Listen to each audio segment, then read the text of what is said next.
para falar de segurança, tá bom? Desculpa pelo atraso, foi problemas técnicos, mas vocês vão gostar. Vão gostar muito, ao vivo. Tá bom? E hoje nosso primeiro programa ao vivo, e eu trouxe hoje duas figuras assim emblemáticas que fazem segurança pública cidadã, fazem direitos humanos por prazer, por vontade de realmente ter uma segurança pública, uma comunidade, uma sociedade melhor. São para mim, dois ícones, e durante o programa eu vou explicar por que são. E, André, quem são os nossos convidados? O emblemático, né? Emblemático, gostei do emblemático. Chama de muitas coisas, emblemática primeira. Coronel, nós temos aqui um coronel Genilson. Às vezes tem até essa confusão, né? Janilson, que é da região, né? O senhor é Genilson e ele é o Janilson. Exatamente. Nosso amigo Janilson. Pois é. Inclusive é amigo nosso também. Tá por aqui ainda? Tá por aqui ainda, tá ali. Grande guerreiro. Parceiro nosso e tal. Isso, amigo nosso do passado. Pois é. Faz tempo que eu não vejo, inclusive. E temos também a doutora Lúcia Bessa, que ela é maravilhosa, muito conhecida. E dispensa comentário. Dispensa comentário, né? Então, Sérgio, eu não sou emblemática não, né, André? Só ele, não, né? Não, tá bem, super emblemática. E hoje estaremos aqui falando de direitos humanos e feminicídio, né? Que eu acho que é o terceiro ou quarto programa que a gente fala de feminicídio. Sim. Porque é um assunto que não tem fim, não pode parar. Não tem como se esgotar.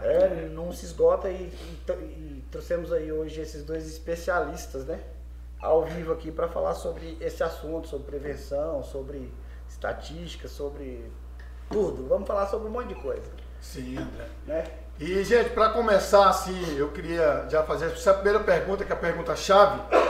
Daqui a pouco eu vou falar de um lugar onde eu fui, a Guarda Civil Guarda Civil lá do Novo Gama. Depois eu vou comentar sobre ela, que hoje, Lúcia e o Coronel, hoje o tema foi esse também lá. A gente teve a oportunidade de estar lá ministrando direitos humanos, polícia comunitária, para essa turminha aqui, show. Mas eu já vou perguntar para vocês dois aí. E aí, como o André falou, aqui é bate-papo. Direitos humanos mesmo é coisa importante, que a gente vê muitas vezes, doutora Lúcia, muitas vezes, Coronel, direito humano ficou muito deturpado, né? A sociedade tem uma ideia errônea. E aí eu deixo com vocês essa bola agora. Ele levou primeiro de mulheres, né?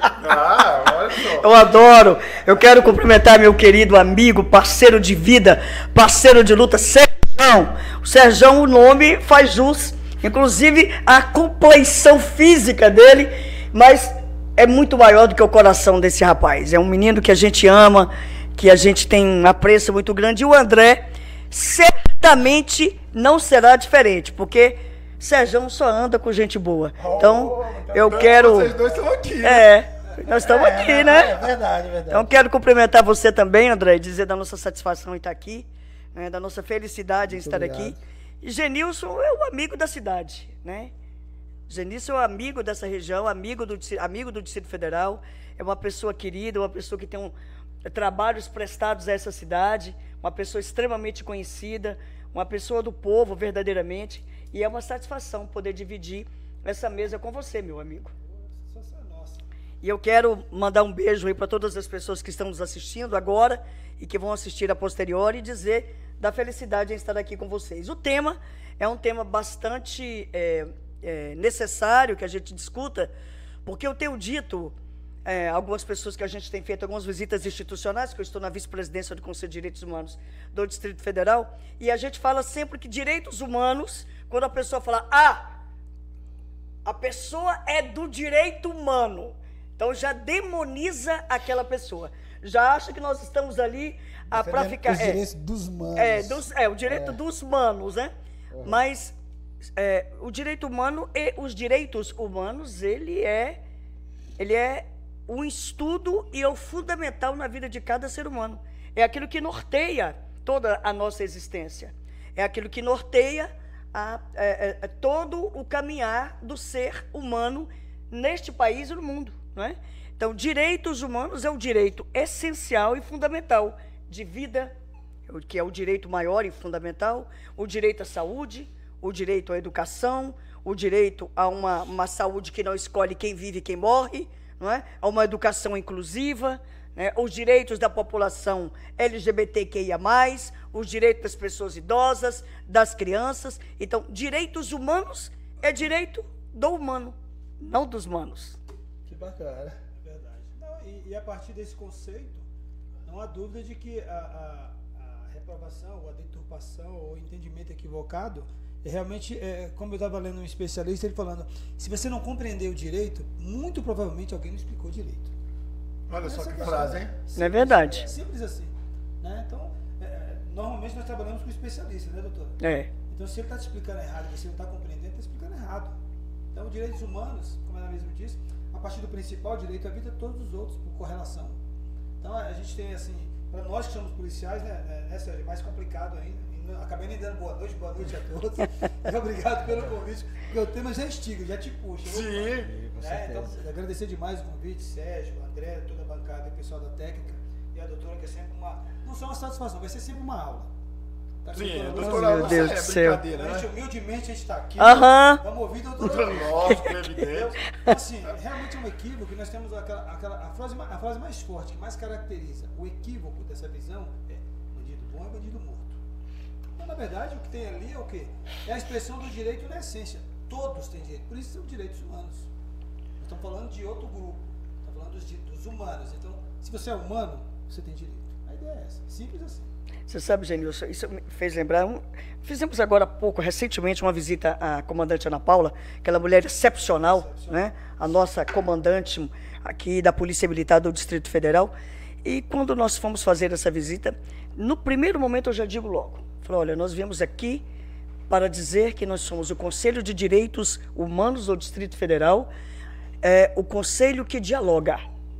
É um conselho que nós viemos aqui, evidentemente, falar do direito das pessoas que estão em situação de privação de liberdade, mas também queremos saber a quantas anda a saúde mental dos nossos policiais militares. Ela olhou assim para mim, o adjunto que estava do lado dela, né? Aí ele falou assim, doutora, que maravilha a senhora falar isso, né? Certamente se surpreendeu. Que maravilha a senhora falar isso. Eu falei, exatamente, porque se os policiais militares não estiverem em condições mentais e física de atender a população, de nos atender, de salvaguardar a nossa vida, e nos proteger, ora, gente, então direitos humanos é direito humano relativo a quem está em privação de liberdade. Também para ele, é para quem cuida deles, é para eles, e como eu já disse no início da nossa conversa, é para aquela senhorinha que vai 10 vezes na UPA, que enfrenta uma fila gigantesca, quando chega na hora não tem um médico para atendê-la, e aí manda ela para outro local, ou se ela precisar de uma ambulância, não tem ambulância para levá-la. Nós tivemos um caso terrível de uma senhora que nos procurou, Genilson, que a filha é acima do peso, né? Ela tem um peso, e nós não temos ambulâncias em condições para levar essa moça. Falei, então ela vai morrer, porque ela estava em estado gravíssimo, ela vai morrer, porque a obesidade mórbida é nível 4, a minha, antes de eu fazer a bariátrica, era nível 3. E, claro, que aí nós dialogamos com a secretária de saúde, porque essa é a nossa função. A função é o diálogo. Você não vai conseguir atender a população de maneira correta e célere sem diálogo, sem conversa, sem harmonia. Agora, é claro, se for necessário uma intervenção menos lúdica, nós vamos fazer, mas sobretudo o diálogo. E aí conseguimos, graças a Deus, resolver a situação dessa jovem, dessa moça, que ainda está internada, mas hoje ela está tendo um tratamento digno. Os seus direitos não estão mais sendo violados. Aquela violação cessou. É para isso que existe o Conselho de Direitos Humanos do Distrito Federal. E isso também é acessibilidade, viu? Porque a acessibilidade é você ter condições de acessar qualquer ambiente, respeitar o seu direito. Por que hoje nós vamos no cinema, você tiver uma poltrona lá dedicada ao pessoal que porventura tem a compressão física maior? Tem um banco específico para ele. Antigamente era só para o PCD, então, mas o cidadão que está um pouquinho mais forte, ele vai ter um banco específico para ele. Isso é acesso. Porque senão, imagine você, o caso específico dessa garota, digamos que ela conseguisse andar, me parece que era nenhum caso, como é que ela chegar numa poltrona de cinema e assistir um filme? Parece bobagem, Difícil. né? Pois é. Bobagem, Mas para ela não, para essa pessoa não. E a ideia hoje, doutora Lúcia, é desmistificar pelo menos um pouquinho, como eu tive lá hoje com os meninos, e daqui a pouco eu vou falar um pouquinho deles, porque foi show. O Estado, esse ente Estado é realmente o maior violador de direitos humanos. Não tenha a menor dúvida disso. E a gente acha que é aquela pessoa desviante que fez lá pelas seus problemas, fez um crime terrível, mas o maior violador dos direitos humanos é o Estado. Não tenho dúvida. Em todos os aspectos, essa senhora é um exemplo. Né? Nós temos dezenas de exemplos, né, para poder falar sobre isso, não somente na área da saúde, né? Mas, por exemplo, quando eu mãe, tenho que trabalhar para gerir financeiramente a minha vida e a vida da minha família. Mas eu não tenho como sair porque eu não tenho creche em número suficiente para que a minha filha ou o meu filho seja cuidado dignamente, para quando eu sair para o meu trabalho e voltar, ter a certeza de que meu filho ou minha filha foi bem cuidada. Nós não temos creche em número suficiente, há uma demanda reprimida gigantesca. Então, aonde é que está o direito fundamental prescrito na nossa Constituição Cidadã de 1988? Então, é necessário que se tenha. Quando o Estado não faz, o Estado é aí o violador de direito. Lei Maria da Penha, desculpa. Pode terminar. Violência contra a mulher. Nós temos uma lei hoje, que é a Lei 11.340, conhecida como Lei Maria da Penha, uma das mais conhecidas leis do mundo, inclusive, não só da América Latina e do Brasil, mas do mundo. Né? A Lei Maria da Penha é exemplo para vários países, inclusive. Ora, é necessário somente a lei só a norma é necessário para que as pessoas que dependam dela tenham os seus direitos garantidos? Com certeza não. A questão que lei incriminadora, ela só funciona depois que o crime ocorreu, não é isso? É repressão. Então, apesar de ter um princípio de prevenção. Exatamente. Para tentar, de alguma forma, intimidar ou dissuadi-lo daquele intento criminoso. Exatamente. Mas, na verdade, normalmente vale mais como repressão que como prevenção. Mas como o senhor mesmo estava dizendo, é complicado, até porque não tem, até hoje não se traçou um perfil, né? Eu queria até que o senhor comentasse, e a senhora também, a partir dessa constatação, desse dado de que são perfis diferentes cometendo o mesmo crime. Exatamente. E com vítimas normalmente comuns. A gente vinha discutindo aqui, doutor, a questão de você tentar definir um perfil criminoso.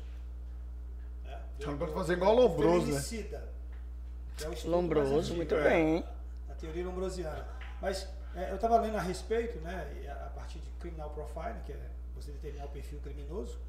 Mas como é que a gente pode definir um perfil que, quando a gente observa os autores, a senhora percebe que ele tem várias naturezas, várias origens, vários tipos físicos, inclusive, que é a teoria lombrosiana, né? Alguns realmente você pode caracterizar como psicopata, sociopata, mas nós temos pessoas comuns. Oi, como temos? Que mataram por uma situação ali muito específica. Já temos outros que a mulher já viveu num contexto de violência há anos. Né? Então, fica muito difícil você trabalhar uma ideia de prevenção ou até de política pública sobre o autor, né, porque nós temos o NAFABIT, né, do Ministério Público. Então, como é que eu vou atacar esse problema a partir da origem? Como é que eu posso pré-definir? Não, o Sergião tem um perfil em que caminha para daqui a pouco ser um feminicida. Já a mulher, eu acredito que seja mais simples. Apesar de que ainda assim, mais simples sob esse ponto de vista. A gente vinha conversando aqui, eu e André no início também, nós estamos falando de um crime que normalmente acontece na alcova, no quarto do casal. Sim. Você não vai ter um policial Exatamente. ali. O Estado não vai estar ali dentro. Então, assim, nós temos aqui em Brasília, acho que, se eu não me engano, na capital federal, nós temos mais ferramentas, e a todo dia surge outra. Nós temos aí o Viva Flor, nós temos o Disque 100, o Disque 180, o próprio 190, nós temos o Provid, nós temos, assim, uma série de ferramentas trabalhadas para tentar prevenir o crime de feminicídio. O que nós temos observado a despeito disso? Crescimento. E aí não dá para ocupar o governo, não dá para ocupar a polícia, não dá para ocupar ninguém. É um crime realmente complexo, de combate e prevenção complexo. Nós temos a vítima em contexto de violência, mas que ela tem desde a dependência econômica, né, financeira, psicológica, uma série de outras questões que envolvem aquela relação, que faz com que ela não saia do contexto de violência. Então não é só uma questão de você definir políticas públicas de combate, elas devem existir. Mas aí, nos nossos estudos, depois nós vamos falar um pouquinho aqui sobre de um case da Austrália, né, Hoje eles estão trabalhando efetivamente em prevenção primária, escola, educação. Que deveria ser, né? Para tudo, na nossa visão, né, Sérgio? Que a gente defende muito isso. Então, assim, o crime é atual, ele acontece a todo momento, deve ter o combate, deve ter mecanismos de políticas, tudo, legislação, perfeito. Mas se a gente não trabalhar lá na educação, lá na base, lá na tenra-idade mesmo sobre isso, não adianta. Na minha opinião, nós não vamos ter o resultado, e isso vai ser a médio e longo prazo, mas nós temos que começar em algum momento. É na escola fundamental mesmo, Sérgio, na minha opinião. E para tudo, não só para violência e criminalidade. E eu vou pegar esse gancho aqui, gente, já... que eu fico até meio emocionado, porque esses dois aqui, cara, eu tenho uma história com esses dois aqui. Um porque foi meu último comandante e tem essa ideia de polícia comunitária. E doutora Lúcia, a gente se conhece junto com o coronel nesse projeto que a gente estava dentro das escolas. E a época a doutora Lúcia também foi, para quem não sabe, foi secretária da mulher. E nesse contexto que o senhor falou aí naquela época, 2015, o longínquo 2015, quando a gente procurou a Lúcia lá na secretaria, ela abriu as portas, abriu as gavetas, abriu o que mais? Coração. O coração, abriu a cabeça e nos recebeu naquele projeto que a gente tinha de polícia comunitária dentro das escolas, assim, fascinado. Tanto que todas as formaturas do curso, todos os encerramentos, ela estava lá. Com certeza. Sendo a secretária ou não sendo a secretária, estava lá. Então, vocês dois só tem gratidão. Isso é gratidão mesmo, assim, do fundo do coração, mas é gratidão mesmo. E de lá para cá, muita coisa mudou, mas essa concepção e as ações de vocês não mudaram. Né? Graças a não Deus. Teve amor próprio, não teve vaidades. O que acontece, você sabe melhor que eu disse, a doutora Lúcia tem mais experiência do que eu também nisso. O que mata projetos como aquele, Coronel, são as vaidades. Né? Exatamente. São as vaidades. E os dois aqui... Exatamente. Eu tenho só que tirar o chapéu, agradecer muito. Sérgio, você mora no nosso coração, meu amor. Você Então, sabe disso. Fazendo essa referência aqui, porque realmente foram duas pessoas que não abandonaram o barco. Não vamos arriar a bandeira. Não. Não vamos. Agora, você sabe, você falando isso, um dia desse não, um ano passado, eu acho, minha irmã me ligou. Minha irmã mora em Salvador, advogada, também. Uma família sem criatividade, quase todo mundo advogado. Deus me livre, por que eu vi uma coisa dessa? Já conhece o direito. Tá doido, rapaz? Só isso, só. Ah, não. Tinha qualquer outra profissão, mas todo mundo advogado. Aí tá. Aí foi no período, não sei se você lembra, Genilson, teve em 14 horas, André, 3 feminicídios em Samambaia. Minha irmã me liga. Vou tentar não me emocionar aqui, tá? Difícil, mas... Aí minha irmã me liga. Minha irmã, eu tô sentindo sua dor de longe. Para, minha irmã. Para. Não adianta, não. Para, isso não vai acabar nunca. Enxugar gelo. Cara, eu vou falar uma coisa, que vocês acreditam em Deus aqui? Vocês acreditam? Sim. Com certeza. Eu falei para minha irmã o seguinte, falei, minha irmã, deixa eu dizer uma coisa para você. Se essa missão que a gente cumpre fosse uma missão da Lúcia Bessa, eu já tinha desistido há muito tempo. Porque a gente só encontra no caminho, claro que tem muitas flores, mas muita pedrada. Muitas vaidades que impedem, muitas vezes, que aqueles bons projetos caminhem.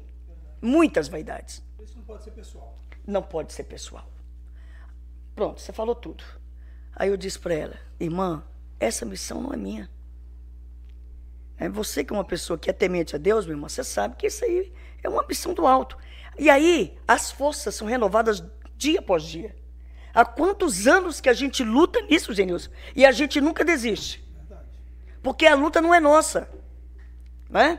Então, a gente precisa continuar. É claro, é lógico, é evidente que a gente sofre. Eu sofro, eu choro. Entendeu? Eu sofro muito. Né? Cada uma que vai é um pedaço meu que é arrancado. Mas, por incrível que pareça, eu tenho mais força para continuar. E aí, o que é que a gente vai? Vai para as escolas. Vai para as escolas fazendo esse paralelo entre as violências sofridas dentro do âmbito familiar com as violências que este jovem reproduz no ambiente da escola. E a gente vai com essa linguagem de que, ora, mesmo você vivendo num ambiente violento, agressivo, opressor, você não precisa reproduzir esse ambiente. Mas aí temos nós para ajudá-los. Para falar a respeito. Para falar, para demonstrar, para dar exemplo. Não é? Porque nós somos exemplos. A senhora acredita que nós somos produto do meio? Também. Hoje eu estou muito reflexiva. Lembrei do negócio que a mamãe falava. A mãe falava, minha filha, tem a inclinação e a educação, minha filha. Né? Então, quando ela falava em educação, ela falava todo o meio onde a gente vivia. E tem a inclinação quando ela dizia, quando você está propensa a alguma coisa. Há uma predisposição. Há uma predisposição. Então, eu acredito sim, que é uma junção, sabe, André? Eu acredito.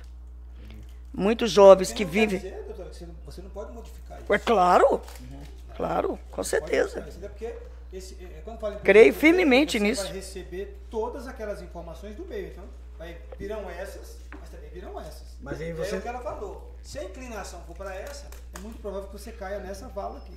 Mas se for para aquela... Agora, você também... Existe algo que é da própria pessoa, não adianta. Porque quando nós trabalhamos do meio de onde nós viemos, eu vim de uma comunidade, eu ficava entre as duas comunidades, Roriz e Pombal. Só isso, né? Altina DF, para quem conhece a história. Só isso, estava no meio. Só isso, cara. Todos os meus amigos contemporâneos ou moravam no Roriz ou moravam no Pombal. Aí quer dizer que jogavam bola comigo, por exemplo. Né? Então a gente tinha assim, as mesmas estruturas de diversão, de escola, os mesmos acessos, as mesmas oportunidades, mais ou menos a mesma faixa social, social econômica, ou seja, baixa renda. Né? Por que eu estou aqui? Por que Porque ele está lá? escolheu. Em algum momento essa decisão teve que ser tomada. Agora, tem uma coisa, André, Sérgio, doutora Lúcia e os nossos ouvintes, que fez toda a diferença. Eu falo isso sempre quando a gente está numa conversa dessa, que é uma oportunidade interessante. De todas as oportunidades que surgiram, ou melhor, de todas as alternativas, eu transformei em uma oportunidade. Entendi. É isso mesmo. Eu falo isso lá no trabalho hoje em dia, lá no pessoal do meio ambiente, eles acham interessante. Cara, você é isso tudo mesmo ou você está me enganando? Não. Eu, na minha infância, trocado no bolso direto. Por quê? Fazia frete. Na época era uma oportunidade que você tinha de ganhar o dinheiro de maneira justa, legal. Né? Eu tô lembrando que eu vendia água. Vigiava carro, famoso flanelinha. Hoje é flanelinha. Né? Minha mãe fazia de dia, eu vendia na rua. Certo. Só nunca aprendi a fazer a caixa de engraxate, então eu nunca engraxei sapato. Né? Mas cedinho fui jogar futebol. Morei um tempo no Paraná, depois voltei. Tive uma oportunidade na minha escola pública de fazer práticas agrícolas e práticas musicais. Quando eu entrei na PM em 91, desistindo do futebol, fui atleta profissional e amador, eu fui para a banda de música da PM. Por quê? Porque naquela oportunidade que eu tive de fazer música, eu aprendi alguma coisinha. Que maravilha. Então eu fui para a banda de música da PM. Então assim, não foi uma coisa aleatória, não caiu do céu aqui, as pessoas às vezes dizem, pô, você chegou onde chegou e que sorte. Muita sorte de estar vivo. O resto, corri atrás. Sorte. Então é mais ou menos por aí. Então, quando a gente Quanto vê mais eu ralo e estudo, mais sorte eu tenho. Mais sorte eu tenho. Isso mesmo, André. O Sérgio sabe disso. Nós tínhamos um projeto dentro do batalhão. A gente cuidava de 1.500 famílias no último mês. Que diga-se de passagem, 14º é o batalhão mais comunitário que existe no DF. Exatamente. E ele lembra bem quando ele levou essa história do curso lá, que eu já militava a causa, eu tinha uma pós-graduação na área, mas não tinha um curso. O curso da Polícia Militar, da Secretaria de Segurança Pública e de Polícia Comunitária. Multiplicador. O Sérgio falou, vamos fazer o curso aqui, eu gostaria que você me ajudasse. Ajudasse não, eu sou aluno. Vamos fazer o curso. Quando foi isso? Sim. Só para ter uma prevenção no peito. Porque eu já defendi a causa, mas quero mostrar que eu defendi a causa. Então eu fui pro curso. Faltei uma aula. Entendeu? Então assim... Justificado, viu, gente? Teve que justificar. Exatamente. Não adianta ser, né? Tem que parecer. Sim. Então assim, isso tudo vira o que? Exemplo. Não tem como. Então, aqueles policiais que de alguma forma questionavam, esse negócio de polícia comunitária, eu vou chegar na bandida e oferecer uma flor pro cara, não sei o quê. Atravessar a velhinha na faixa. Olha os equívocos. Entendeu? Tem nada a ver com coisa com a outra. Você não, em nenhum momento deixaria de ser policial, muito pelo contrário. Agora, você conheceria de maneira mais profunda direitos humanos, por exemplo, que não era a tônica. O respeito ao outro, né? Essa aproximação fazendo com que o planejamento, a coordenação, a própria execução tivesse a participação popular. Porque para quem você faz polícia? E outra coisa, o policial vem de que meio, que você acabou de citar aí? Ou cai do céu? Ou surge? Não. Eu saio do meio social. Esse meio que você se Exatamente. o meio ambiente onde eu vivo. Tá, mas e quando chega lá? Aqui eu tô falando como sociedade, como Sim. comunidade. E quando chega lá, o que o policial aprende? É o prende e arrebenta? Porque eu, como sociedade aqui, é o que... Lá onde você fala? Lá na academia, para ser policial. No ensino, ensino e instrução. No ensino. Qual é o tamanho do aprendizado de direitos humanos que o policial tem? Quando ele está sendo formado. Atualmente é enorme. Porque é uma cobrança da sociedade. Muito. É uma cobrança da academia. Tem vários projetos, inclusive, né? Hoje a profissionalização do Estado disso é outra. É claro que você reproduzir aquilo que você aprendeu, aí depende de algumas subculturas que existem dentro das polícias. É isso também. Entendeu? Agora, o que nós verificamos? Você aprende a lidar com a sociedade. E na sociedade também tem o quê? Aquelas pessoas que não vão respeitar os direitos humanos. Os desviantes. Ah, com certeza. Entendeu? Então assim, é como se você se preparasse para tudo. Agora, eu não posso chegar na rua e imaginar que todo mundo é tudo. Todo mundo é bandido, por exemplo. Até porque é a minoria. Se nós fizermos aí uma avaliação estatística, se não me engano, menos de 2% da sociedade já se envolveu em alguma infração penal. Então não dá para tratar os outros 98% da mesma forma. Há que se fazer uma separação, e ela é lógica, clara, está muito clara para todo mundo. Então, é o que você falou, o que nós aprendemos hoje na academia, no ensino, não é o que nós aprendíamos há 20 anos atrás, com toda certeza. Né? Então, hoje a diferença, eu tenho certeza que o doutor hoje já deve te dar acesso ao nosso conteúdo programático, a ementa de curso e tal, a mudança foi drástica. Drástica, psicologia, direitos humanos, relacionamento, comunicação não violenta, deve ter isso tudo lá mesmo. Agora, André, Que é necessário. Também tem umas situações que são altamente esdrúxulas. E que, graças a Deus, como o Genilson disse, graças a Deus, são situações que não acontecem rotineiramente. Isso. Mas, por exemplo, eu vou te contar uma história que não é longe, que não é de muito tempo atrás, recente. Eu fui demandada para acompanhar uma jovem vítima de violência na DEAN 2. E a delegada com a qual eu falei, ela deve estar assistindo e ela vai saber exatamente do que eu estou falando. E aí, cheguei lá, cheguei mais cedo, né? E eu sou aquela sociedade civil que, e o Sérgio sabe bem disso, eu tenho medo de 3 coisas na vida. Cobra, perder minha salvação e voltar a ser miserável, porque eu não era pobre, eu era abaixo da linha da pobreza, viu? Eu era miserável, então eu tenho muito medo disso.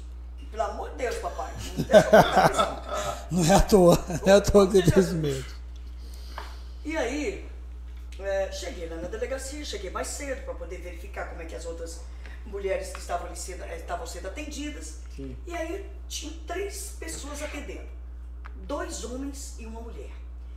Numa mesa parecida como essa, a única coisa que dividia os 3 atendimentos era uma paredezinha, aqui tudo aberto, quer dizer, sem nenhuma privacidade, para atender a mulher vítima de violência sexual, a mulher que apanhou do marido, a mulher que teve problema de alguma imagem sem a doença dela ter sido veiculada nas mídias, enfim, todas as espécies de violência, sem nenhuma privacidade. Eu estou ali sentadinho, observando. Esse moço daqui, onde você está? Um moço aqui, uma moça e outro moço. Pela postura do servidor, da servidora pública, ele estava sentado assim, dá licença, gente. Bem preocupado, né, Lúcio? Bem à vontade. E a senhora, uma jovem senhora, sentou e estava assim, mas, senhor, humilde, senhor, o que eu posso fazer mais, senhor? Eu já disse tudo para o senhor. O senhor não está vendo, eu estou correndo risco, pelo amor de Deus, alguém tem que me ajudar. E se ele me matar?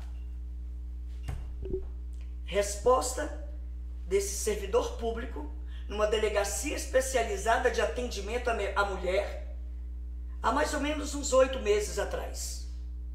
Ou seja, recente. Ah, senhora, a gente recolhe o corpo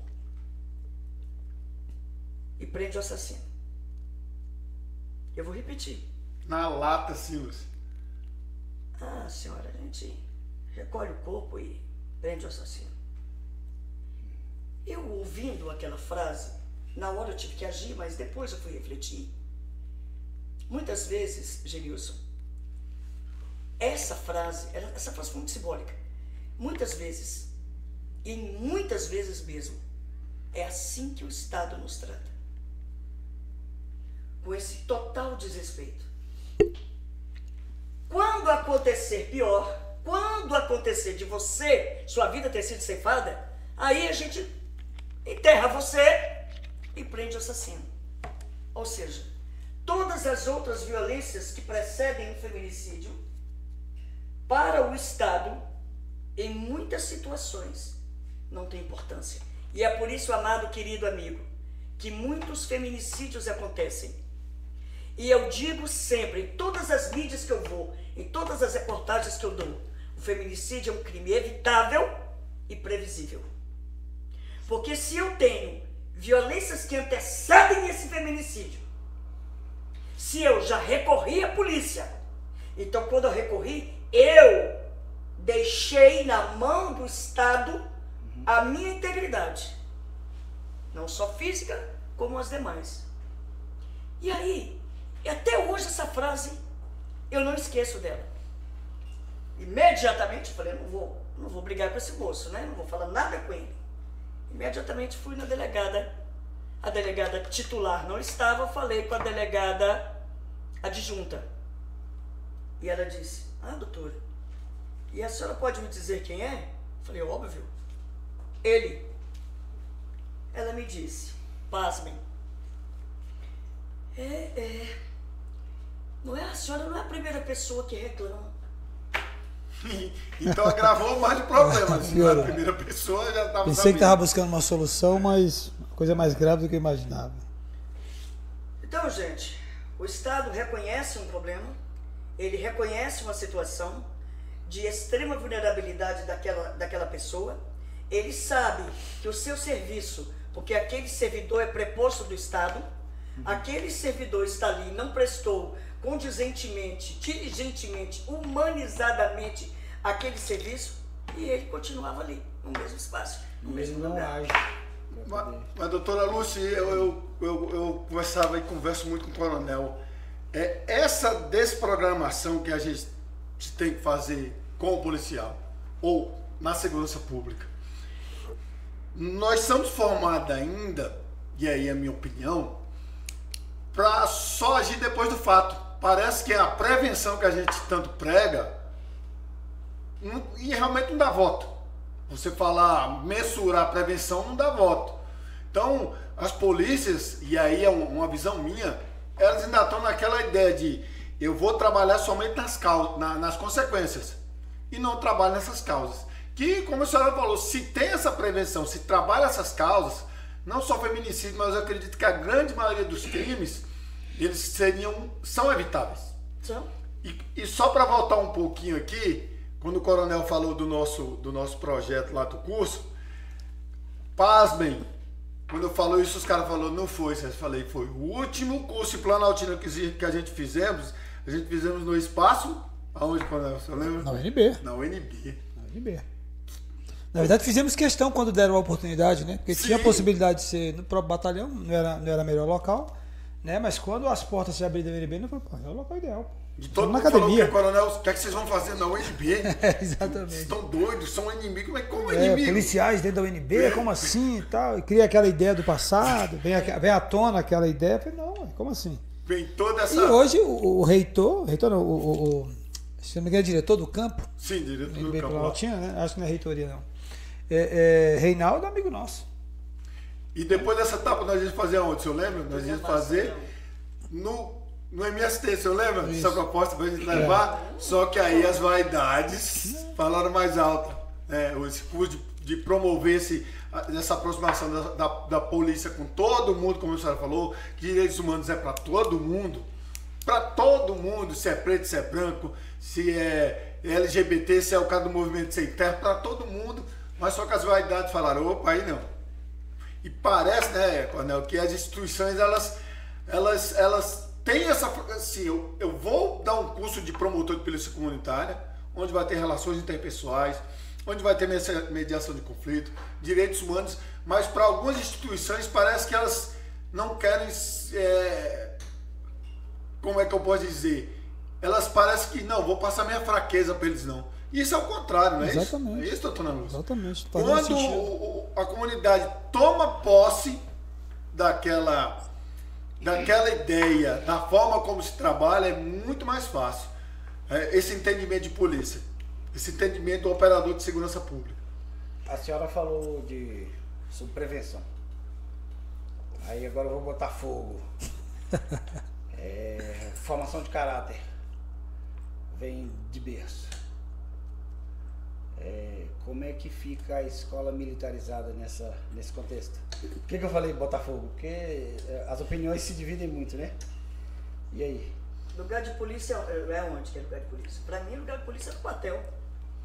Vai protegendo a população fora da escola. Eu sou totalmente contra a escola militarizada. O militar tem um lugar específico dele. E os policiais idem. Eu não vejo, eu não concordo com isso, acho que tudo tem o seu lugar.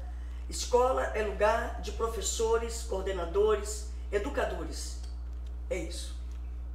Coronel? Eu sou fruto de escola pública. Né? Então eu posso me posicionar assim, apesar de divergir um pouco de doutora Lúcia. Porque quando nós falamos em educação. É um direito humano, né? Claro, direito humano. Você tem um direito humano. É a partir das diferenças que nós evoluímos. Isso mesmo. É a partir das diferenças que nós evoluímos. Eu sou o completo da diferença. Isso. Então, assim, o que eu entendo disso? No passado, nós observamos realmente que. O Sérgio sabe disso. Não existe professor militar, sabe qual é o nome? Instrutor. Um equívoco. Então, a partir daí, você começa a traçar alguns perfis que vão fazendo uma diferenciação do militar para a sociedade civil. A ideia de se criar a escola, que não é uma escola militarizada, aí já é um equívoco. Nós temos educação compartilhada. Todo o conceito toda a filosofia de educação, todos os conceitos de educação, todo o processo político-pedagógico é do ensino público normal. O que nós temos lá é uma questão de disciplina, em princípio, que está sendo colocada lá. Por quê? Porque é o que exatamente estava faltando. Agora, não há dúvida do seguinte... Esse compartilhamento, como é que é esse compartilhamento? Não, são duas estruturas dentro da mesma escola, está compartilhado. Não o ensino e a aprendizagem, mas a educação, que é um conceito maior. Ou não? Concorda? E detalhe, quando nós vamos para a avaliação pedagógica, nós temos resultados positivos. Aí como é que você briga contra isso? Quando você briga com o IDEB que subiu. Então os quando dados você briga, demonstram isso? Os dados demonstram que funciona e funciona. E outra coisa. E o aluno, sei lá, nota 4 foi para nota 7, 8. E tem mais. Nós temos alguns problemas de relacionamento? Temos. Como na escola militar. Aí, total. Que é a escola, por exemplo, do Exército Brasileiro. Né? CMB. Vamos ter problema de disciplina. Né? O que nós vamos trabalhar é o seguinte. Em regra, as coisas melhoram. As coisas melhoram. Então, a gente pode pontuar o seguinte. Agora, tem um detalhe. Se nós, como ela acabou de falar tudo. É exatamente isso. Se eu sei qual é o problema, como é que eu não trabalho a solução, gente? Está ali, está claro o problema. Então, a escola pública hoje, qual é o problema? É a formação do professor? Também. É aquilo que eu entrego para a escola, meu filho, que produto não. Que criança eu estou entregando na escola? Você acabou de falar de formação de caráter. Tem uma responsabilidade também de família aí? Tem. E eu trabalho terceirização de educação nas minhas palestras. Porque isso é a coisa mais comum hoje. Você vai ver vários memes por aí, o seguinte, no passado, a professora corrigiu o filho, o pai, muito bem. E hoje? Como é que é o meme? O pai vai lá bater na professora. Entendeu? Então, assim, o problema é um pouquinho mais amplo do que só esse. Agora, como eu disse, não dá para você condenar a escola pública. Eu sou fruto de escola pública. Somos. Né?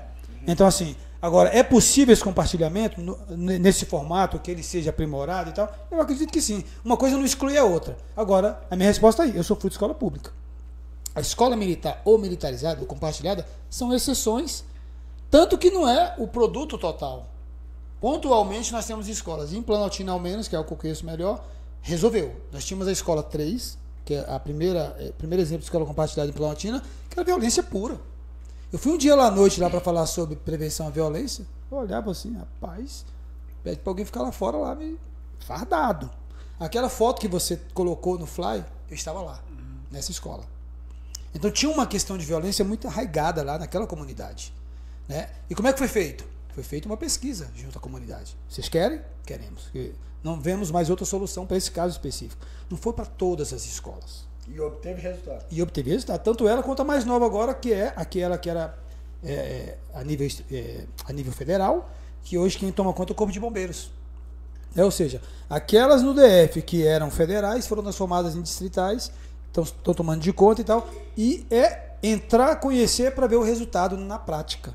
Na prática. Agora, é claro, eu não vejo isso como uma solução para o problema de uma maneira geral. São problemas específicos, agora tem solução. Nós temos aqui no Colégio Militar Tiradentes, que é próprio, é militar, que é o Colégio da Polícia Militar. É só buscar os resultados, gente. Mas assim, Coronel, eu... Respeitando todas as opiniões, sim, claro. E vice-versa. Eu vou... Mas ele trouxe dados. Sim, vou trazer um dado muito específico. Se eu pegar toda a estrutura que foi dada para um colégio militarizado, ou um colégio compartilhado, aí você... que lá foi o coordenador pedagógico, foi o policial que está ali fazendo a prevenção na porta. Se eu tirar todos esses profissionais da polícia e levar todos esses profissionais da educação para dentro de uma escola dessa, ela vai dar resultado também. É isso que eu estou falando para você. É isso que a gente discute. Então você quer dizer que... Porque o problema com essa ideia... Não é a primeira vez que eu vejo você falar isso. Beleza, aí eu nunca perguntei, agora eu vou perguntar. Então você acha que foi mais não uma questão de militarização, mas de gestão? Sim. Que a militarização levou. Sim, porque você veja bem, se eu tenho profissionais, se eu não deixo faltar o professor, se eu não deixo faltar o psicólogo, se eu não deixo faltar o coordenador pedagógico, é claro que essa escola vai andar. Então você há de convir comigo que é bom.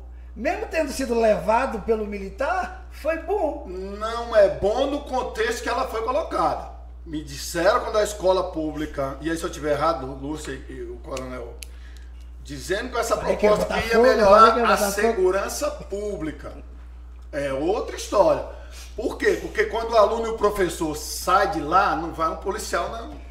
Mas o meu professor Sérgio Santos me ensinou no curso de polícia comunitária que um simples cone no meio da rua já é segurança pública. Sim, sim. Entendeu? Sim. E por que não seria segurança pública a polícia dentro de uma escola?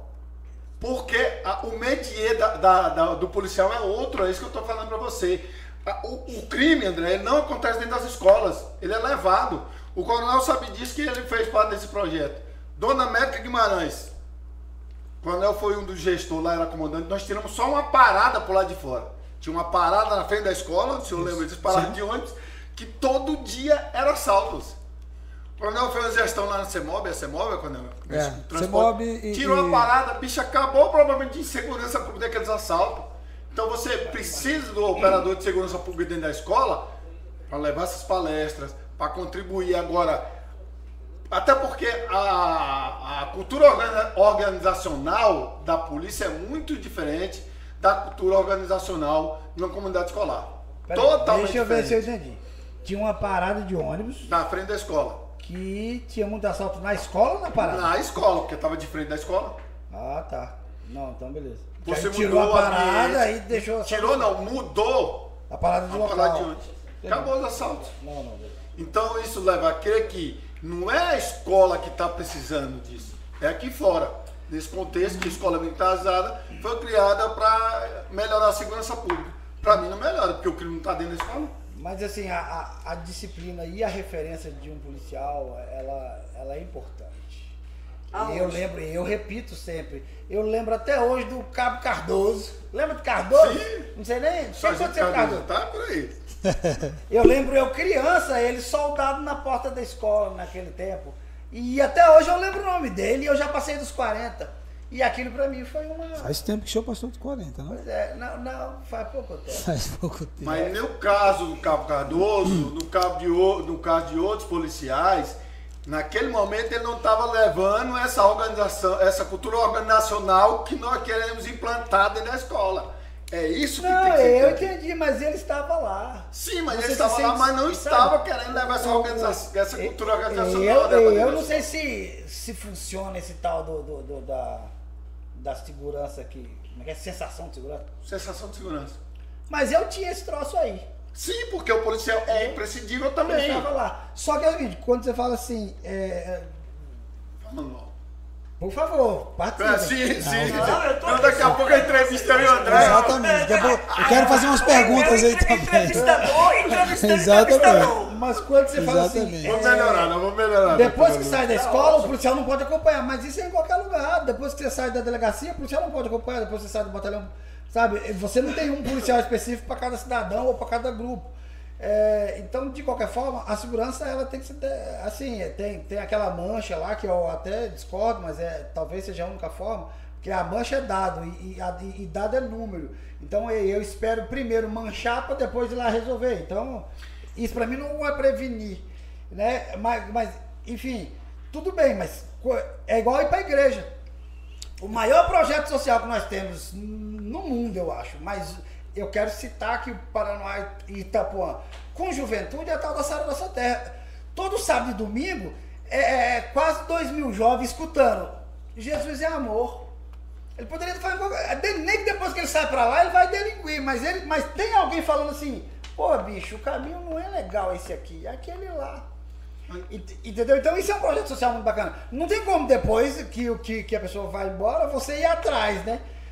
Mas assim, a própria polícia, eu acho o seguinte, a polícia reclama muito de tipo assim, mas a sociedade não gosta de mim. Não, a sociedade não gosta quando você faz merda, seu burro.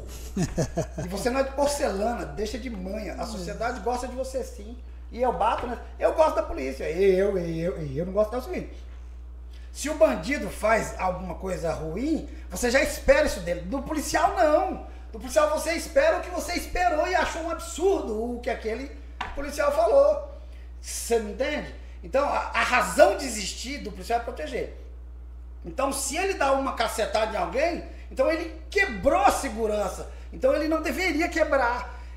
Eu aceito muito mais o cidadão comum ir lá e quebrar essa segurança do que o Estado. O Estado não tem o direito de errar. O policial tem, como ser humano, beleza. Mas o Estado não tem esse direito de com o aparato do Estado, ir lá e quebrar essa segurança. E a partir do momento que se deu um tapa, a segurança foi quebrada. Entendeu? Então, deixa esse entrevistado entrar aqui. Pode continuar, doutora. Só para exemplificar. Mas só para exemplificar, André. Nós já tivemos soluções que foram implantadas pelo batalhão escolar, eu acho que o coronel Genilson sabe disso, por exemplo, que foram mais eficientes. Os bares que não podiam ficar a menos 100, 150 metros da escola. Se mudou o arredor da escola, mudou também os problemas que tinha lá dentro. Mas, gente, é vocês, daqui a pouco eu estou entrevistando mas essas visões são interessantes até para que as pessoas compreendam. Nós estamos tendo a visão aqui de uma advogada, a visão de um policial, policiais da reserva, um civil. Então, isso tudo é importante para que as pessoas comecem a construir uma ideia e elas tenham o próprio julgamento. Porque, na verdade, cada um vai ter seu próprio julgamento. Claro. Né? Então, assim, o que eu acho interessante da escola militar é que ela veio num momento em que houve uma necessidade. E ela supriu essa necessidade. Agora, se ela vai perdurar... Ou a escola militarizada? Não, a compartilhada. Até a questão de terminologia é importante. Eu já aprendi, agora compartilhada. Nunca mais por isso que é cívico-militar. A terminologia correta, cívico-militar, porque é uma gestão compartilhada. É isso mesmo. A gestão é que é compartilhada. Então, assim, como é que eu vou de encontro a esses resultados positivos? Por mais que eu tenha qualquer tipo de como é que eu diria, de ponto de vista contrário.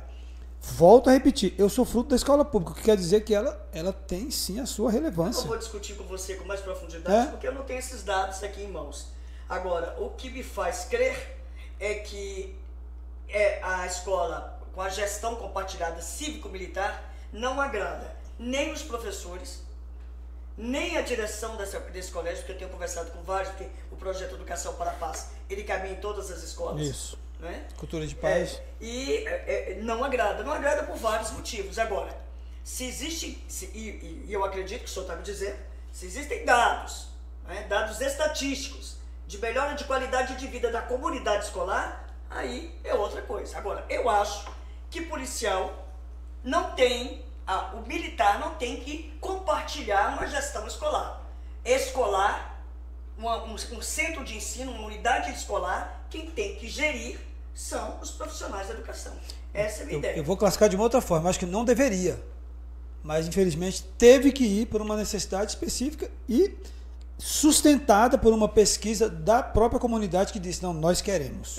Aí temos que respeitar. Isso. A comunidade, parte da comunidade foi ouvida e parte da comunidade queria, naquele momento, essa gestão cívica. E digo mais, o ideal talvez fosse exatamente isso. Não, eu tenho uma escola e tem toda uma organização que foi criada e deveria funcionar para isso, mas em algum momento falhou. E eu não vou dizer nem os professores em si. Sim.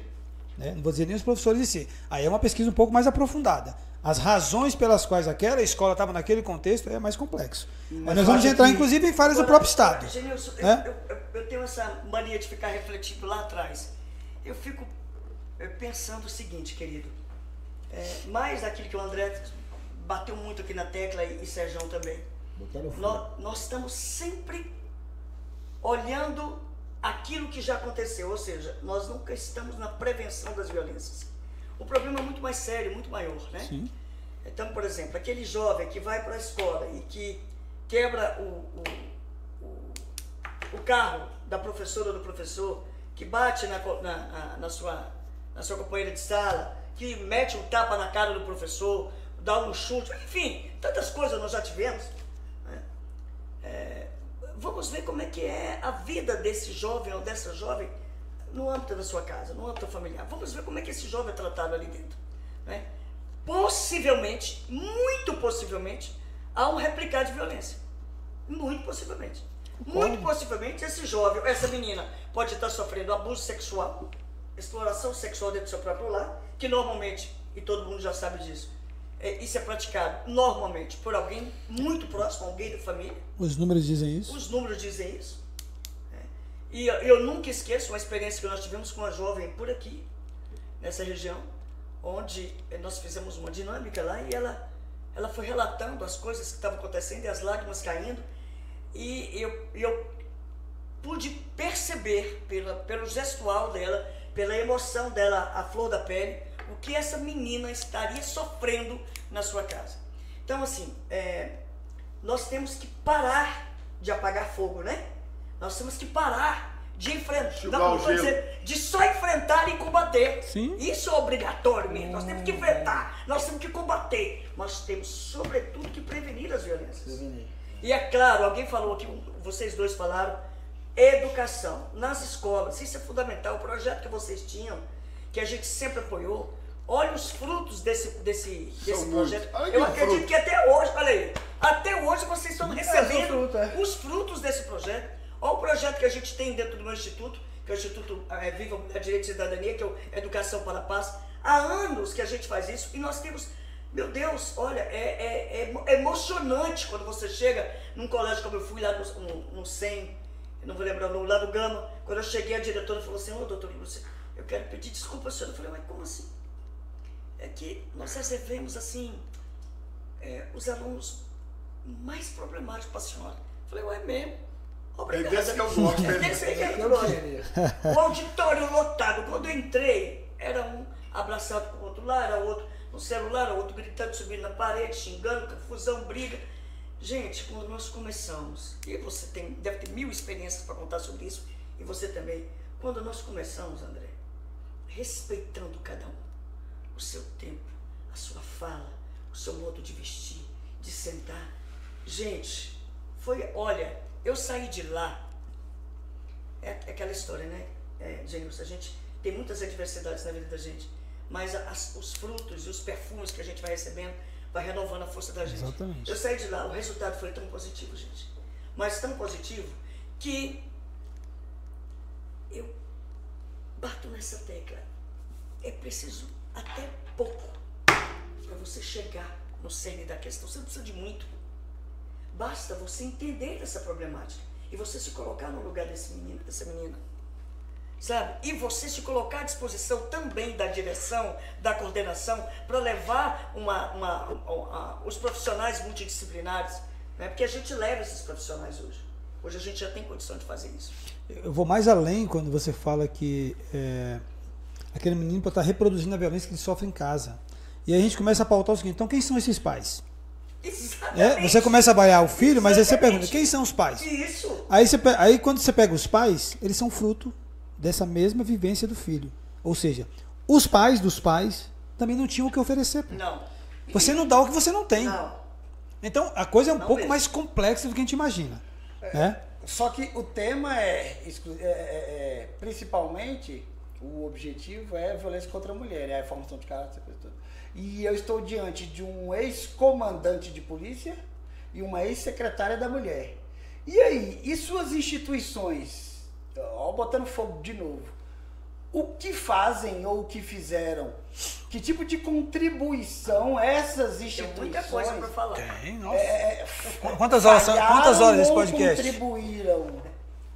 Quantas horas esse Botei fogo, podcast? né? Pô, Eu adoro isso. Pode Pessoal, começar de novo, doutor. Antes que os dois comecem a responder, André, fala aí o que o pessoal tem que fazer para nos ajudar para esse canal de segurança pública diferenciada crescer. curtir, compartilhar, comentar de novo e compartilhar de novo. Só não vai curtir de novo porque não tem jeito, de 2 curtidas. Senão apaga a primeira, né? Apaga a primeira. Só tem a primeira, mas vamos dar uma força aí porque o assunto é muito importante e pode até salvar uma vida esse tipo de debate, esse Com tipo de certeza. conversa. Eu vou pegar o Parabéns. gancho da doutora Lúcia aqui, porque eu vejo ela muito emocionada quando ela fala desse retorno. E Lúcia, e Coronel e André e os telespectadores, eu fui convidado pelo amigo Daniel, que é um guarda da Guarda Civil de Novo Gama. E hoje eu senti isso. Turminha, se tiverem me ouvindo aí, vocês foram 10. Porque, Coronel, eles começaram a entender segurança pública como uma floresta. Não só como essa árvore aí do Prende e Arrebenta. Eles começaram, porque foi uma dinâmica maravilhosa hoje, como a gente faz no curso. Nós levamos eles para dentro da comunidade, para eles se sentirem parte da comunidade. Então, assim, eu estou muito feliz, falei com eles hoje, fiquei emocionado lá com as palavras dele.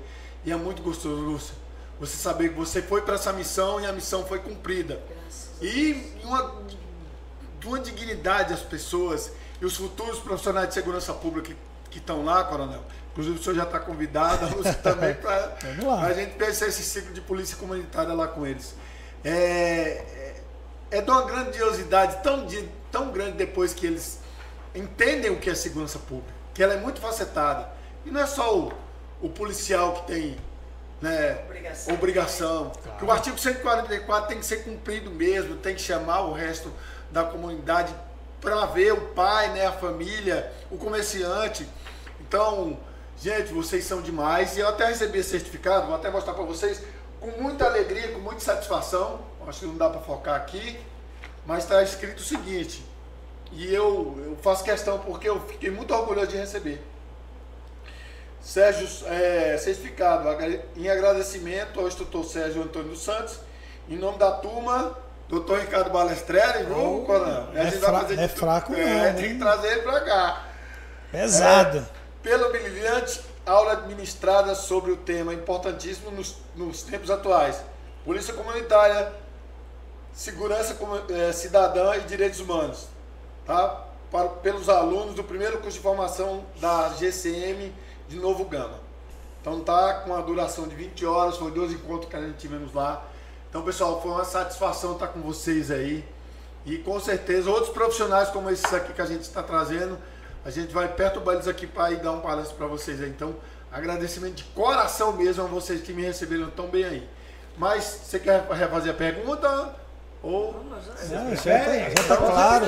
Já está Eu claro. estou perante a um comandante de polícia, a um coronel ou oficial superior e de um ex que está na reserva. Ex-comandante. E é um ex-comandante. Não ex-policial. Verdade. Não sei. A polícia, nós saímos da polícia, mas a polícia não sai da gente. Verdade. Não tem como. E uma ex-secretária da mulher e estamos discutindo prevenção ao feminicídio. Então a pergunta é: quais contribuições suas instituições trouxeram para isso e onde elas falham ou falharam, inclusive em virtude do crescimento desse. Eu quero voltar um pouquinho, não sei quanto tempo a gente tem. Genilson estava me cortando aqui. Tem muito Nada. tempo ainda. Olha, Vai informando aí pra gente. eu fui né? alçada a subsecretária de Políticas para as Mulheres no momento onde eu nunca na minha vida todo um histórico de uma vida extremamente difícil, de morar numa favela, de uma vida miserável, de uma mãe que sofria violência, de um pai altamente ausente, difícil, agressor. Eu nunca na minha vida imaginei que eu pudesse receber o convite do meu querido Joivari para ocupar a Subsecretaria de Políticas para as Mulheres naquela época, no governo Lorenzo. Nosso querido Joivari. Que bom. Nunca pensei. Quando ele me fez esse convite em que contexto? Eu estava presidente do Conselho de Direitos da Mulher. Por isso que eu falei para você, eu como sociedade civil, eu sou muito melhor do que Lúcia Bessa. Então, eu sou uma sociedade civil que critica, que avalia, que fiscaliza, que contribui e que propõe. Sempre. Eu nunca só critiquei. Mas eu fiz todas essas e faço até hoje, com modéstia à parte, com bastante proficiência. Sem medo, sem cangas, com muita responsabilidade e com muito respeito.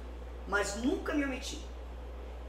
Numa das reuniões, e ele gosta de falar isso nos lugares onde a gente se encontra, numa das reuniões ele chegou dizendo que era o secretário da grande secretaria, mulheres, igualdade racial, direitos humanos, trabalho, eram 5 secretarias em uma. Acho que Justiça estava junto? Não.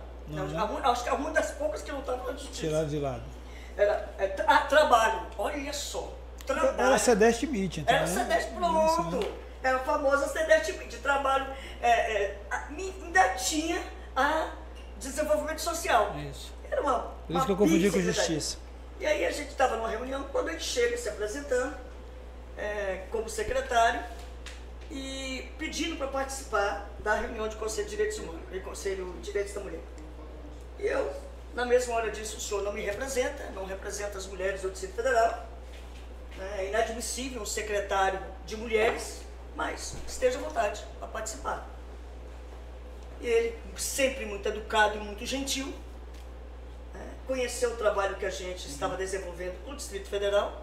Nós conseguimos, naquela época, sem apoio do governo, fazer uma conferência, 4 ou 5 conferências regionais e uma conferência distrital de direitos humanos, somente pela sociedade civil, que isso para outras secretarias, se você falar isso, você não é possível, pois foi feito nessa época. E aí, passaram-se alguns meses e ele me fez o convite. Eu, claro, é uma pessoa que foi criada para não dar certo, né, para que tudo desse errado. Quando ele me fez esse convite, eu não acreditei mesmo. E aí foi preciso muita gente chegar: Lúcia, você não entendeu? Eu falei: não, eu entendi, ele quer que a gente ajude ele lá, vamos ajudar. Não, Lúcia, você não entendeu. Lúcia quer na real. Aí até que fui conversar com o assessor dele à época, e ele falou: bem-vinda, subsecretária de Políticas para as Mulheres. E aí nós assumimos esse trabalho. Não posso deixar de dizer que quando nós chegamos, eu encontrei a secretaria com servidores e servidores adoecidos, com vários atestados médicos, porque o tema adoece, o tema não é fácil. Não tinha... As pessoas chegavam muito tarde, saíam muito cedo. Não se sentiam pertencentes àquela subsecretaria. Esse era o sentimento. E aí nós começamos a fazer um trabalho para dentro, né? Mas não dava tempo de fazer só para dentro, você está entendendo, coronel? Comandante, né? Meu amigo Genilson. A gente não tinha tempo de fazer só para dentro. Ou você fazia para dentro e para fora. Não tinha jeito, né? Aí nós começamos a trabalhar. Criamos um projeto Cuidar de Quem Cuida, para os servidores e servidores. Então, tinha um período de tempo que nós reuníamos esses servidores e servidores. Fazíamos uma escala, tínhamos quase 200 servidores sob a minha responsabilidade. Nós tirávamos esses servidores e fazíamos ali uma manhã, uma tarde ou um dia de atividades bem tranquilas e lúdicas para ouvir o servidor. Eu me lembro bem, André, que sem ninguém me dar tarefas, eu sempre trabalhei com prazos para mim mesma. Eu imponho para mim prazos. Então eu falei: em 40 dias eu quero conhecer todos os equipamentos dessa secretaria. E aí uma pessoa chegou para mim e disse: mas doutora, para que a senhora vai fazer isso? Para quê? Eu passo para a senhora todo o relatório. A senhora vai se cansar, a senhora vai lá em São Sebastião, a senhora vai lá na Ceilândia. Eu falei, ó, meu querido, eu te agradeço, mas nós vamos visitar todos os equipamentos. Nós vamos conversar com todos os servidores e servidoras e vamos conversar com as usuárias dos nossos serviços. E assim eu fiz em 40 dias. O diagnóstico foi: os servidores e as servidoras não estavam mais acreditando no trabalho que estavam desenvolvendo. Teve um, que eu também não vou esquecer nunca ele. Doutora, ele falou, eu não confio na senhora, não confio no governador, eu não confio nesse trabalho que eu faço, eu fico louco para chegar sexta, porque já vem logo sábado. Quando chega segunda-feira eu já estou com raiva, domingo eu estou com raiva, porque eu tenho que voltar a trabalhar. Ora, para o gestor escutar isso, né? E aí eu percebi que o meu trabalho era o trabalho mais difícil do que eu podia imaginar. Porque eu tinha que valorizar o trabalho desses servidores, dizer a eles e elas que elas e eles eram importantes para o trabalho, que nós precisávamos dele com saúde mental para poder enfrentar a batalha, e eu tinha que fortalecer os equipamentos públicos que nós tínhamos com um número diminuto de servidores e servidoras. Além de ter um número diminuto de servidores e servidoras, nós tínhamos esses servidores adoecidos. Então, olha a situação que eu peguei essa subsecretaria. Né? E aí nós enfrentamos. Também tinha um problema político, que eu não era do partido político do governador, e isso era um problema seríssimo, né? Porque eu também tinha pessoas que eram do partido do governador querendo o meu lugar, o meu espaço. Querendo que não desse certo. Né? E não só querendo, não só isso, mas trabalhando para isso. Tirar de lá. Né? E o lugar é meu, quantas vezes? Esse lugar é meu. Né? Então, não foram poucos os desafios, André. Foram muitos. Muitos. Eu chegava 7 horas, 7h30 e não tinha hora para sair. Sábado e domingo nós não tínhamos descanso. Nós íamos para os assentamentos e os acampamentos, cuidar dessas mulheres que sofriam e sofrem até hoje. Então nós íamos escutá-las, né? Nós íamos levar o ônibus Lilás para aquele local. O ônibus Lilás nós recebemos do governo federal 2 ônibus, os ônibus das mulheres, no ônibus da mulher. Esse ônibus era para levar para os lugares onde o braço do Estado tem uma dificuldade para alcançar. Comunidades quilombolas, indígenas. Paranoá Parque, com certeza, Campo e Cerrado. Então nós íamos com equipes final de semana. Esse ônibus é a mesma carreta? Não, é um ônibus mesmo, não é carreta. Carreta é uma federal. As pessoas confundem um pouco. Ah, tá bom. E aí, nós íamos para esse lugar no final de semana. Fora aqui da Rota do Cavalo, com nossos companheiros ciganos. Então a gente fazia esse trabalho todo. O trabalho era ininterrupto. A gente tinha tempo para dormir. Né? E olhe lá. Aí vem agora para o legado, que muito me orgulha. Nós tínhamos 16 equipamentos públicos na época. Numa das reuniões, que me reservo o direito de não citar que reunião e com quem eu estava, disse o seguinte: não temos servidores, doutora, vamos fechar esse equipamento. Aí eu falei uma frase que hoje muita gente repete: equipamento público não se fecha, equipamento público se fortalece. Aí a pessoa disse: mas como é que a senhora vai fazer? O governo não tem dinheiro para contratar servidor, não temos condições de contratar servidor agora. Então como é que a senhora vai ficar com um equipamento desse? E era um equipamento que você citou ele aqui, da maior importância, não só no enfrentamento, mas na prevenção, que são os NAFAVIDs, os núcleos de atendimento às famílias e aos autores de violência doméstica. Nós estávamos na época com uma demanda reprimida gigantesca. E aí o que é que nós fizemos? Fomos atrás de parcerias com as universidades. Foi um grande desafio, porque nós não fechamos nenhum equipamento público. Muito bem, além disso, você que citou o Viva Flor, eu fiquei tão feliz quando você citou o Viva Flor. O Viva Flor foi gestado na nossa gestão. Nós participamos ativamente da construção do Viva Flor, que hoje está melhorado e muito melhorado. Expliquei, doutor, inclusive, infelizmente tem alguns seguidores e alguns que não conhecem bem a ferramenta. Minhas amadas, você que sofre alguma espécie de violência e você já denunciou essa violência e está correndo iminente risco de vida, você, claro, você vai denunciar essa violência. E o Estado tem equipamentos hábeis, suficientes, para ajudar você a se livrar desse ciclo da violência. O NAFAVD, que é esse núcleo de atendimento às famílias e aos autores de violência doméstica, nós temos 9 no Distrito Federal, espalhados em algumas regiões. Esses núcleos foram criados a partir de um convênio do governo do Distrito Federal com o Ministério Público. O Ministério Público entrava com os insumos, os subsídios, e o GDF, o governo do Distrito Federal, entrava com os servidores. Hoje mudou um pouquinho, porque nós temos o NAFAVD de porta aberta em Samambaia, dentro de uma outra concepção. Mas ele foi criado para isso. Na época, a Lei Maria da Penha ainda não obrigava aos autores de violência doméstica passar por esse atendimento multidisciplinar. Era facultado, hoje é obrigatório. Então, o dono da ação penal, que é o Ministério Público, ele na época, porque hoje não é mais facultado, ele sugeria ao agressor sustar o curso processual para que ele passasse por esse processo multidisciplinar que é o NAFAVD. Então ele ficaria ali em tese uns 3 meses, o relatório do acompanhamento dele ia para o juiz e o juiz tomava as providências necessárias a partir daquele relatório que o NAFAVD produzia. Ora, como é que eu ia fechar um equipamento desse? Nós fizemos uma pesquisa do NAFAVD de todos os homens, olha, eu me emociono muito mesmo quando eu falo isso. De todos os homens agressores que passaram pelo NAFAVD na minha época, fizemos uma estatística, 4% de reincidência, Genilson. 4%.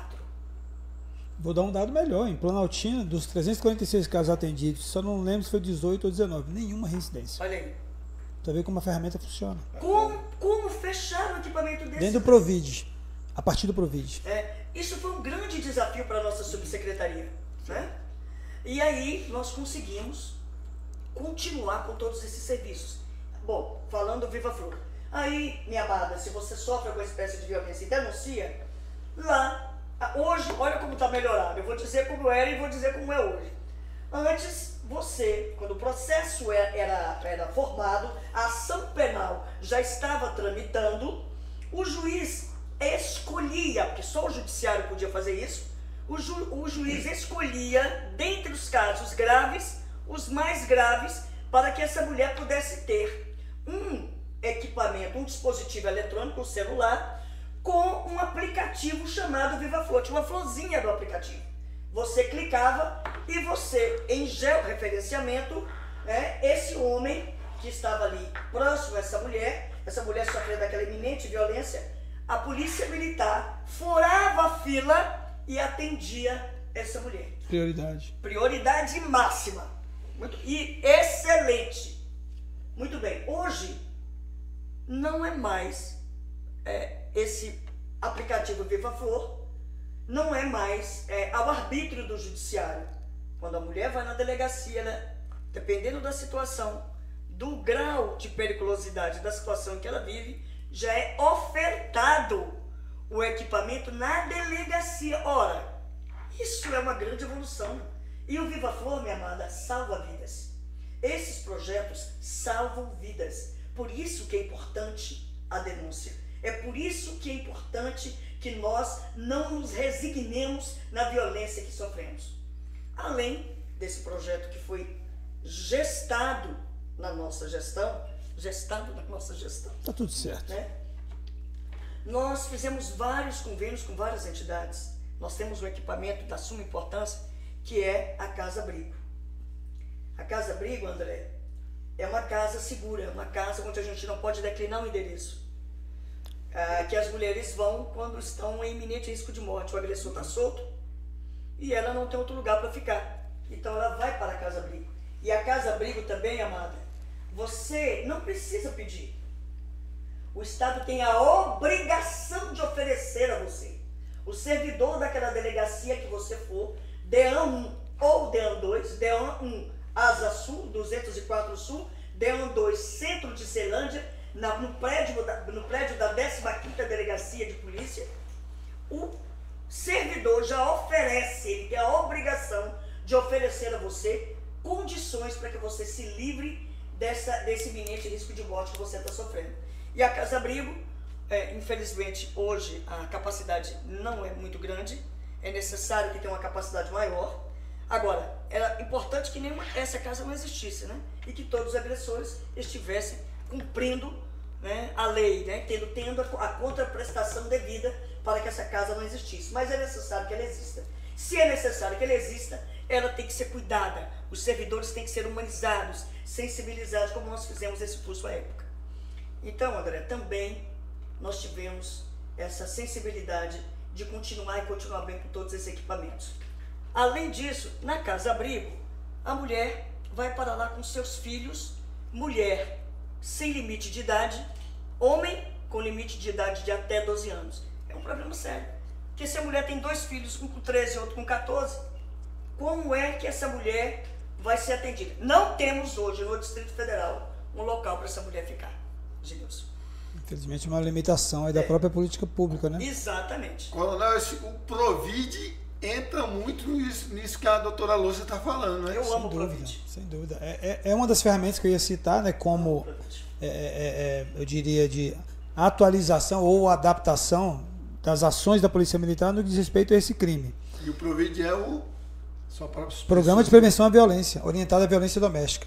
Que as pessoas precisam entender que violência doméstica, a mulher, apesar de ser o maior alvo hoje, mas prevenção à violência contra idoso e contra criança também. Né? Então engloba esses 3 núcleos e que normalmente são as mais vitimizadas, porque quando normalmente essa mulher tem sob a sua guarda, além do filho, um idoso.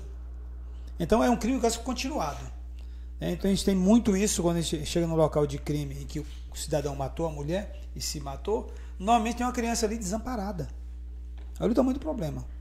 No passado, inclusive, as relações entre Polícia Militar e Conselho Tutelar não eram as melhores. Hoje em dia não, graças a Deus, existe uma rede de proteção. É diferente. Então existe um fluxo de como você vai se comportar, como cada órgão vai se comportar a partir de um determinado crime. Então hoje a coisa mudou da água para o vinho. Claro que muito ainda pode se melhorar. Acabou de citar aqui uma questão que precisa melhorar na política pública. Mas já é um avanço. Casa Abrigo já é um avanço, Viva Flor já é um avanço, Provide um avanço enorme. Os protocolos dessa Os rede, protocolos, os POPs, né, o famoso procedimento de operação padrão, todos eles são avanços. Então, desde a formação na academia, no centro de formação, já há um inclinar para que haja uma preparação do policial e agora mais ainda das policiais militares, porque há um número maior de policiais militares e é um acerto, sem dúvida nenhuma. Então, até para fazer com que essa aproximação da mulher no serviço favoreça com que outras mulheres se interessem em denunciar. Como a Lúcia citou agora há pouco, você chega numa delegacia, e eu não estou culpando a Polícia Civil, muito pelo contrário, também houve um avanço muito grande. Hoje, em várias delegacias, já existem áreas específicas para essa escuta, quase que uma escuta ativa, né, de policiais ou policiais femininas preparadas para isso, mas realmente no passado era muito complexo. Chegava a mulher lá com o olho aqui, o dente aqui, a orelha aqui e tal. Eu vim dizer que o meu marido me bateu e tal, então, e a recepção não era melhor. Isso num passado distante. Né? Da mesma forma, a própria Polícia Militar. Então, o que acontecia? Normalmente era uma revitimização. Sim. Ela apanhou do cidadão e o atendimento era uma espécie de revitimização. Nós estamos ali com o tempo na beira. Então, assim, eu não tenho dúvida que houve um avanço. A legislação e as políticas públicas e a própria mudança de visão das instituições de segurança pública trouxeram um avanço para a legislação, mas o caso é muito mais complexo do que a gente imagina. Então, violência contra a mulher é um problema pontual ou um problema de forma nenhuma? É um fenômeno social. Ele é social e não pontual. Na verdade, é violência, né? É um fenômeno social. Então, assim, não é uma coisa muito simples. Nós estamos falando de cultura e aí eu tinha uma visão... Duas horas aqui. E a gente tinha uma visão assim, às vezes deturpada, mas como assim cultura? É sim uma cultura machista e patriarcal, não tenha dúvida disso. Tá, mas aí como o senhor falou inicialmente, sobre a dificuldade de traçar perfis, isso não mostra que não vem de uma construção, que isso talvez venha de um estado emocional, ou um surto, ou algo pontual no ponto de vista da circunstância atual? Tem mulheres que vivem sob violência desde quando entra nas 4 paredes, cara. 15, 20, 30 anos. Como é que pode ser pontual? É impossível ser pontual. Agora, existem casos que são específicos. Entendi. Você tinha ali o melhor marido do mundo, era o melhor marido do mundo. E por uma determinada... aflorou um ciúme ali doentio que ninguém nunca imaginou. E as circunstâncias do ambiente ali, o cenário favoreceu. Se embriagou, passou por algum problema mais sério e tal, estava com uma arma na mão, com a faca na mão. Quando vê... O interessante acabou. é Aí que, pode ser pontual. que esse tipo de homicida, ele também quer levar o filho, né? Ele não foca só na mulher. Tipo assim, tem vários casos. Esse é aquele caso do não vai ficar comigo, também não vai ficar com ninguém. Aí já é uma coisa muito Mas mais... aí, tipo assim, vou matar os meus filhos também. Tipo assim, e filho, assim, a coisa é tão doentia que filho é a coisa... Tem gente que... Um cachorro, ele já tem aquele amor tão grande que ele protege, principalmente um filho. Você não se lembra de um caso que aconteceu, foi muito noticiado? O casal já estava separado, a moça estava trabalhando, e ela pediu para ele, olha, será que você pode pegar nosso filho e tal? Claro. Pegou o filho. Aí, pegou o celular e falou, seu filho, despede aí da mamãe, dá um tchau pra mamãe que nós vamos fazer um passeio. Nossa. A criança foi, mandou uma mensagem pra mãe e tal. Antes ele tinha escrito uma carta, deixado na residência. E com o carro, ele jogou o carro numa carreta, morreu ele e o filho. Na carta ele disse, você vai ver a dor que você vai sentir. O ódio dessa pessoa é tão grande, por isso que a gente fala em misoginia. O que é misoginia? É o ódio exacerbado que você tem da mulher. Ao gênero mulher. Né? Da mulher. Ao gênero mulher. Então, o ódio dele era tão grande que ele não se contentava em matá-la fisicamente. Era pouco para ele. Isso. Sofrimento eterno. Ele queria que essa dor fosse perene, eterna. Que ela nunca se esquecesse dessa dor. E ela vai esquecer algum dia? Nunca na vida dela. Então eu pergunto para a doutora, qual a melhor forma de incentivar ou de continuar a prevenção? Olha... Uma vez que o coronel já afirmou e reafirmou, sobre a senhora também falou sobre a dificuldade, porque é um crime que ele é ali dentro do seio familiar, trancado dentro do cadeado, que é um asilo inviolável. E vou dar um outro dado. Entre 71% e 81% das mulheres que sofreram o feminicídio, nenhuma delas procurou qualquer tipo de socorro antes. Eu vou ser mais precisa que o senhor, porque eu vivo isso todo dia. 72,58% das mulheres assassinadas não procuraram os equipamentos públicos. Isso. Aí, Genilson, vem alguém do governo e fala isso como uma grande vantagem. Então, olha, a responsabilidade não é nossa, porque eles não procuraram. E aí eu falo, meu irmão, pelo amor de Deus, aí é que é a responsabilidade do Estado. Porque se ela não denunciou, por que ela não denunciou? Ela denunciou porque ela não confia no Estado, porque os equipamentos não são acessíveis a ela, porque não foi dada a ela a oportunidade de... Ora, tem muitas mulheres, irmão, agora que depois de tanta luta nossa, tem a DEAN2 aqui. Não foi beneplácito do Estado, não foi favor do governo que aí está essa DEAN2 aí, não. Isso foi luta nossa que essa DEAN2 foi criada. Agora, antes da DEAN2, a mocinha que sofre lá no Sol Nascido, não tem um centavo para pegar um ônibus para ir na DEAN2, na DEAN1, na 205. Ela vai para onde? Para a delegacia circunscricional, que não tem um servidor com sensibilidade na temática, não tem condições de ouvir aquela mulher de uma forma humanizada, com os conhecimentos de gênero. Ela vai para a delegacia? Então, ela não vai, querido. Ela é completamente desmotivada. Então, irmão, eu vou dizer para você o seguinte, tem muita coisa que o Estado tem muita coisa que ele já fez, mas tem muita coisa que ele precisa fazer. Uma das coisas que eu bato nessa tecla, cadê as campanhas educativas para constranger o agressor? O agressor, ele tem que ser constrangido. Impactado. Claro, porque ele acha vantagem quando ele bate na dona encrenca. Ele vai no boteco da esquina e diz, eu já dei um mundo na dona encrenca. É assim que ele se refere à mãe e à mulher. A mulher e a mãe dos filhos dele.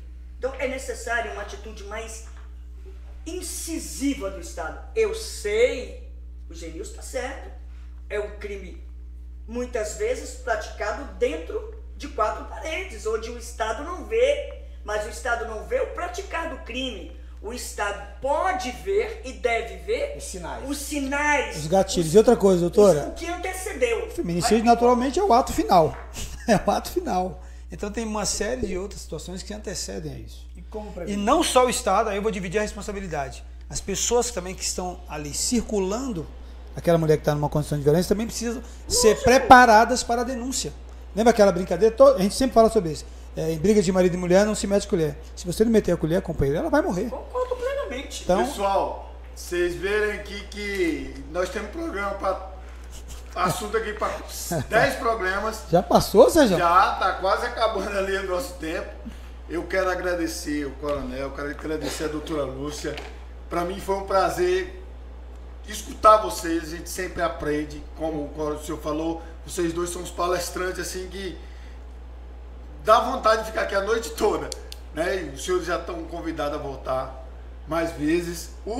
Esse tema não se esgota, não tem jeito de esgotar em um programa só. Então, comandante Genilson, eu quero agradecer o senhor de coração.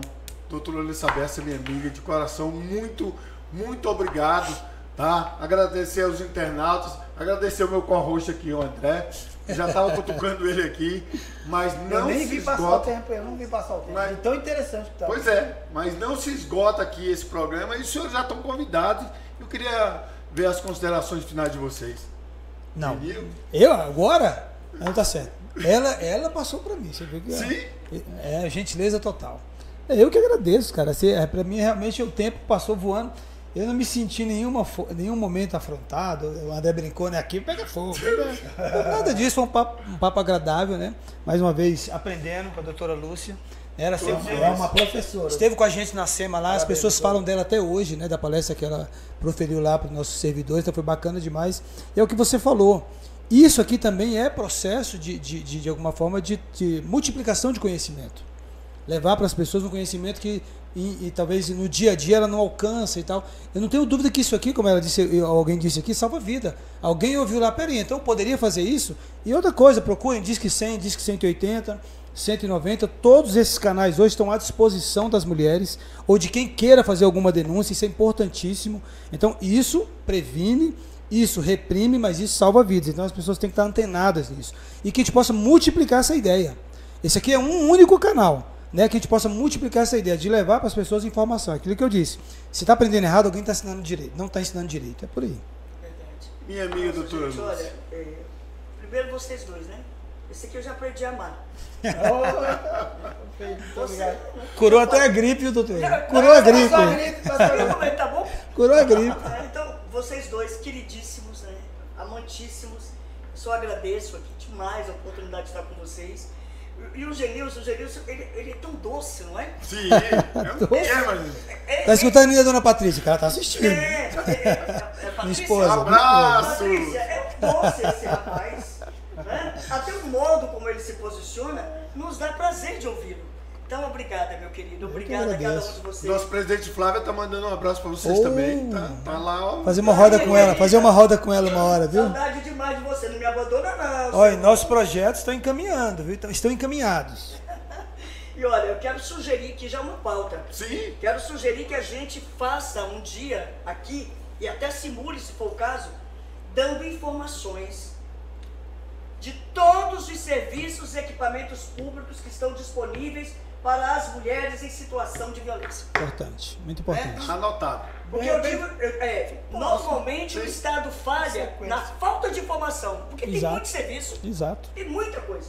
Então eu quero deixar essa sugestão aqui e deixar um recado para as nossas mulheres maravilhosas. Se você sofre alguma espécie de violência ou conhece alguém que sofre, minha amada, não hesite em denunciar.